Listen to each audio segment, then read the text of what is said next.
What do you think happens to the guys when adversity hits? Is there a little bit of a here we go again? Yeah, I think what happens is everybody's looking around for somebody else to make the play, and a lot of that's from the past was you look to five to make the play, and then five, had some guys that were supporting him and helping him make plays, and I think what you got right now is when adversity hits, everybody looks to five, but trying to get the team to understand we're not asking five to make every play, right? We're trying to play as a team, and we're trying to ask him to make the play required and also ask you to make the play required. And so I think what happens is two things. When we have success, right, guys get satisfied. They get fat and happy, as opposed to, it doesn't matter what the score is. And that's something that I talk about a lot is you can't play to the scoreboard, right? And when you play to the scoreboard, you're externally motivated. So then it's easy for you to make justifications, right, for you not to give your best effort. But when you're internally motivated and you're playing from inside out for your teammates, right, grateful for that opportunity, then you push yourself a little bit harder because there's some collective accountability. So I think it's twofold. The guys are struggling to handle success when they have success, and then when adversity hits, we're all looking around, and we just don't have, guys right now that are stepping forward and saying, hey, I'm going to be the guy that's going to make the play. They wait on Brendan, and unfortunately, when they wait on Brendan, it's forcing Brendan to be in a tough predicament to make a play, and then he tries to, and his buddies don't help him out. Greg, and then Mike. Was that surprising today, given that you guys got the fast start you had been looking for the past couple of weeks, and then after the fumble, it just kind of spun out of control? I felt last week at Duke, we didn't come out with the right energy. I felt like the guys came out with really good energy. They had good focus. They had a great pregame warm-up, and boom, we get off to a fast start. Okay, and then Brennan, we're down inside the 20, and he's not trying to fumble. But when we're coaching you in practice, right, take the coaching, right, and make sure that it's not just a yes, sir, and move on. Like, hey, this is why we're doing it. Okay, and man, we even stopped this week, and I had some of the offensive guys come up and try to teach the 5 points of pressure. Right, so that we talked about how you properly carry a football and why we carry it. Even talked about, the history of the high and tight. It's a Virginia guy that went with the high and tight, and Tiki Barber. Man, he put it up there. Right, so just trying to create some accountability. But again, there's a lot of, especially with your veteran guys, and I know it and I understand it. I'm a football guy. There's muscle memory, right? And so, guys just sometimes you get in the heat of the battle, you just revert. Okay, and that's where we got to be disciplined and just trust the coaching, trust the training, right, so that you don't revert, okay, because if you revert, you put yourself in jeopardy, and it's not even guaranteed when you do it exactly right that you're not going to have some failure, okay, but you're better off trying to do it right and minimize the failure than put yourself at risk by not doing it right. Tony, you've drawn a lot on your experience at Clemson and Dabo and how you want this program to run, a lot of big picture things. What do you go to, what do you draw from on handling the losing and the struggles? Because obviously y'all didn't deal with it a ton. Transparency and being honest, and that's how Clemson became successful, right? So people are focusing on the last 7 years, right? But I was there for 11. So I was there when we started 8-0 in 2011, and we lost, 3 of the last whatever games, okay? I was there for the Orange Bowl when it was 70 to whatever. And you know what? If you go back and you watch that game, if you remember, Andre Ellington fumbles on the 1 yard line, right? We're up by 4 points, getting ready to go up by 11. He fumbles on the 1 yard line. They return it for a touchdown. We press on the next drive. We throw an interception. Now the game's over, right? Just in a matter of 2 drives. So it's not all success, and even in victory, right? That's when you learn, right? A lot of times what happens is in victory, guys enjoy the victory and, they have a different self-confidence about themselves, but you gotta handle success well, okay, and then you gotta grow through your adversity. So for me, how I handle it is I'm building a program, right? I'm building a program, and guys are gonna run on and off the field, right? We're gonna have an appreciation. When we go to eat as a team, and I told the guys in the locker room, if we go to eat as a team, you're gonna clean up after yourself.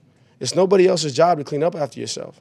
And that's where we gotta grow, because then you know what? It creates an appreciation.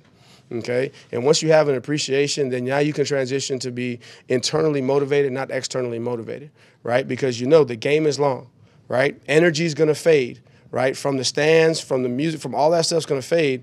What are you going to draw on, right? It's that internal motivation, and it starts with an appreciation and a belief, and a belief. And in that belief, you make a decision. And that's what we've been talking about with this football team. There's a lot of expectations, right? I have expectations. They have expectations. The fans have expectations. The administration has expectations of this program.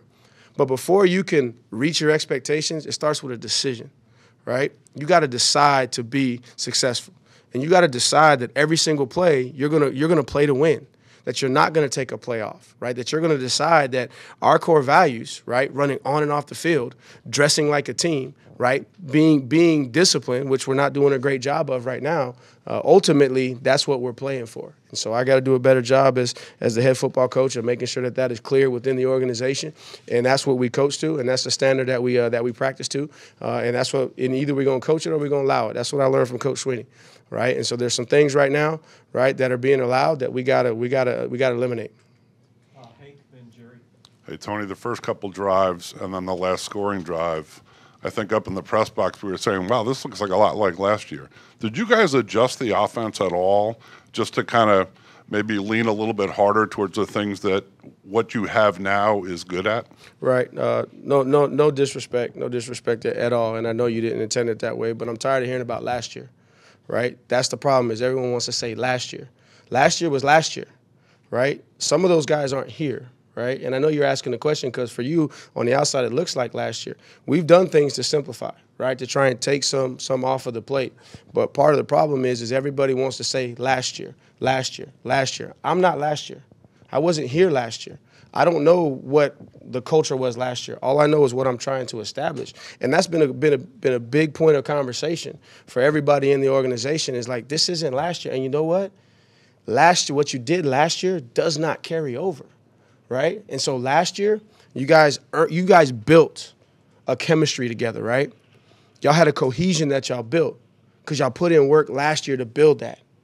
We got to put in the work for this year, right, to build this chemistry, to build this cohesion, right, so that we can go forward. Because unfortunately, I don't know how Coach and I called the offense, to be honest with you. I don't know what his schemes were. All I know is what I believe in, what Coach Kitchens believes in, and how we're going to do things. And I got to get guys to fully buy into that because, and I had this conversation with several of the guys, is, the year before, 2020, how were you guys on offense? I said, we were solid, we were good, we were working, we had some growing pains. And then, boom, they explode in 21. Okay, so now we're back here, we got growing pains. Let's not put the cart before the horse. Let's go to work, right? Let's go to work so that we can build the chemistry for this year, right? And don't waste an opportunity. And I said this, and for those who were in the locker room, man, they heard me say it, is man, I'm heartbroken, right? I'm heartbroken because, man, I want it bad for these young men. Right? But I'm going to do it the way that I know how. And I got to build a program. And they're trying to figure out, because there's a lot of things that are new. And so what they know is from last year, right? But we got to move forward and in the direction of where we're headed, right? Because I can't replicate last year. I can't do what they did last year. I got to do what I know is and what I believe is best for this program and going forward. And I know you didn't intend to ask a question like that, but it just, man, that's something that I'm trying to get everybody around here to understand is this is not last year, right? And you know what? If, let's say, we don't have a finish with a great season, you know what? Next year is not going to be dependent upon what happened this year. It's always about what's next, what's in front of you, right? And we're spending too much time, and we talk about it. And this was one of the things that I believed in and I learned when I was at Clemson, is that the windshield is bigger than the rearview mirror for a reason. Right? So you can keep your eyes going forward, not looking behind. Now, we have to sneak back there, sneak a peek to see what's behind us before we change lanes, but, man, we're going forward. And that's just the mentality that I'm trying to get, a lot of these young people in this day and age to understand, because ultimately, when you want to get to the top of the food chain in this sport, man, it's a different era up there, right? You got to think different. You got to act different. Everything that you do has to be different. Thank you.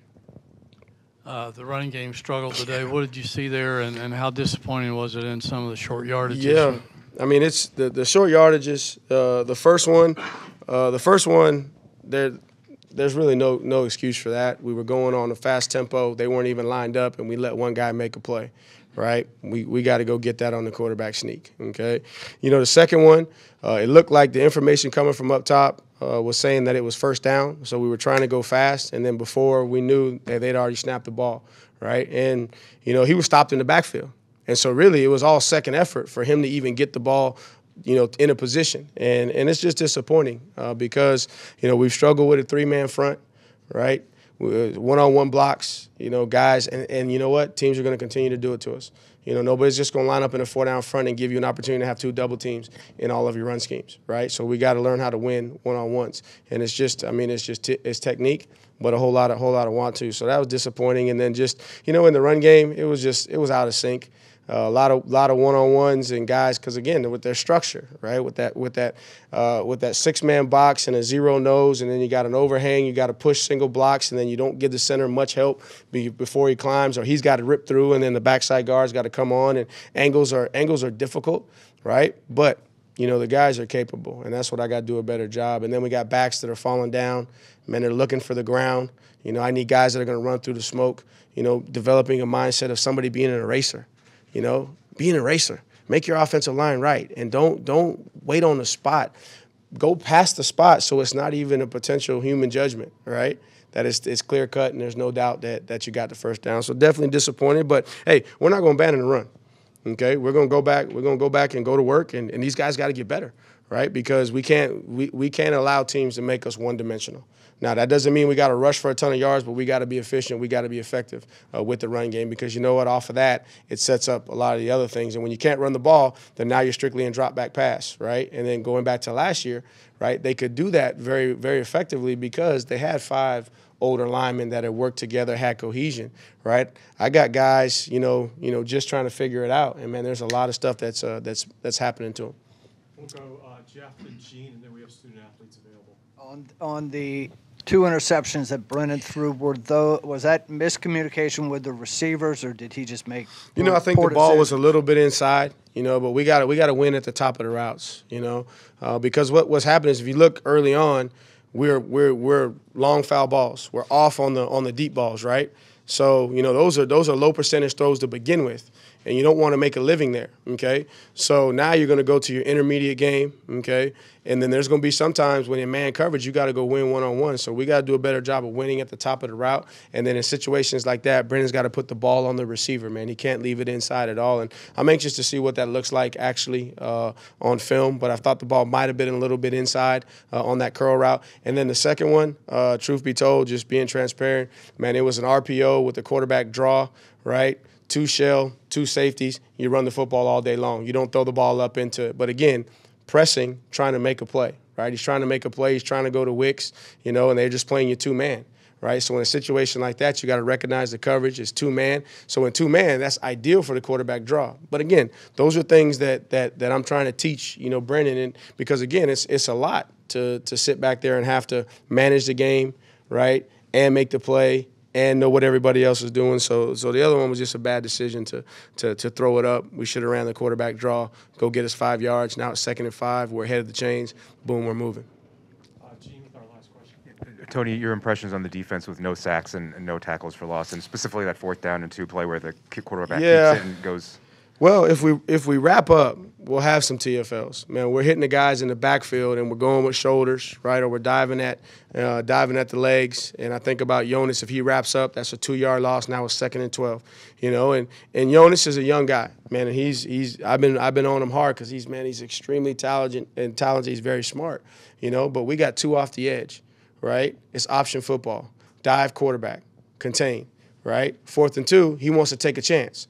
Right, so he says, well, I hadn't seen the quarterback pull it on film, but the reason we're telling you to stay contained is because the quarterback's probably going to pull it if you dive down in there. Well, he takes a dive down in there. Next thing you know, the quarterback does exactly what he's supposed to do. He's supposed to read the widest defender. The widest defender chases. He pulls the ball. He spits out, and it's a 4th and 2 situation. You're in man coverage right there.